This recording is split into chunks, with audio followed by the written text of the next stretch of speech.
Mundanoor saint Alphonsa തീർത്ഥാടന ദേവാലയത്തിൽ പരിശുദ്ധ കന്യകാമറിയത്തിന്റെയും വിശുദ്ധ സെബസ്ത്യാനോസിന്റെയും തിരുനാളിന് തുടക്കമായി. മുണ്ടാനൂർ സെന്റ് അൽഫോൻസ തീർത്ഥാടന ദേവാലയത്തിൽ പരിശുദ്ധ കന്യകാമറിയത്തിന്റെയും വിശുദ്ധ സെബസ്ത്യാനോസിന്റെയും തിരുനാൾ മഹോത്സവത്തിന് തുടക്കമായി. തിരുനാൾ കൊടിയേറ്റ് കർമ്മം വികാരി റവറന്റ് ഫാദർ അമൽ പഞ്ഞിക്കുന്നിൽ നിർവഹിച്ചു. തുടർന്ന് ആഘോഷമായ വിശുദ്ധ കുർബാനയ്ക്ക് റവറന്റ് ഫാദർ ആന്റണി തറയ്ക്കടവിൽ മുഖ്യ കാർമ്മികത്വം വഹിച്ചു. ജനുവരി 23 മുതൽ 26 വരെ വിവിധ ചടങ്ങുകളോടെ തിരുനാൾ മഹോത്സവം ആഘോഷിക്കും.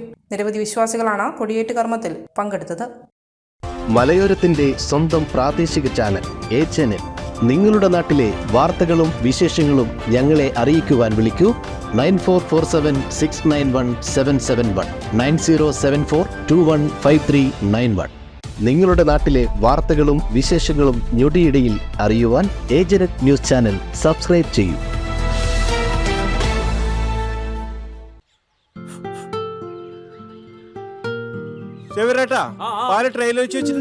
ഉണ്ണിയായി ആ ഒട്ടുപാലം മുഴുവൻ എടുത്തു വെച്ചില്ലേ? അതെന്ത് ചോദ്യാന്ന്? ആരെങ്കിലും ഒട്ടുപാലം എടുക്കാണ്ട് പോവാ? നിങ്ങളങ്ങനെ ഒട്ടുപാലം കെട്ടിപ്പിടിച്ചങ്ങോട്ട് ഇരുന്നോ? എന്റെ മനുഷ്യ റബ്ബർ ഷീറ്റ് ഇങ്ങനെ കുന്നുകൂട്ടിട്ട് എന്തോ ഉണ്ടാക്കാനാ? എന്നെ എന്തായാലും മതി, എന്റെ ഷീറ്റിനെ കളിച്ച് എന്റെ കയ്യിൽ നിന്ന് മേടിക്കുന്നീ. അത് കറക്റ്റ്. ഉള്ള സമയത്ത് ഇതൊക്കെ ഒന്ന് തൂക്കി വിട്ടിട്ട് കാശൊന്നും കൊണ്ടെത്താ മനുഷ്യ. MS ഗോൾഡ് പോയി കുറച്ച് സ്വർണ്ണം വാങ്ങട്ടെ. അത് യോറിന് എന്ത്? ഇതിന്റെയൊക്കെ വില എപ്പോഴാ കുത്തനെ വീഴുന്ന ആർക്കും അറിയാം മനുഷ്യ.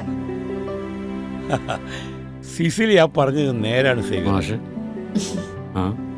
റബ്ബർ ഷീറ്റിന്റെ വില സ്ഥായിയല്ല, എപ്പോ വേണമെങ്കിലും താഴേക്ക് പോകാം. പക്ഷെ സ്വർണത്തിന്റെ വില അങ്ങനെയല്ല, അത് റോക്കറ്റ് പോലെ കുതിച്ചുകൊണ്ടിരിക്കുകയാണ്. അങ്ങനെ പറഞ്ഞു കൊടുക്കും മാഷേ. മാത്രവുമല്ല MS ഗോൾഡിന്റെ സ്വർണ്ണ സമ്പാദ്യ പദ്ധതിയിൽ പണിക്കൂലിയുമില്ല. എന്റെ പുടിയെ MS Gold and Diamonds, Iriti, Peravur, Ramanagara, Kanagapura, the real source of purity.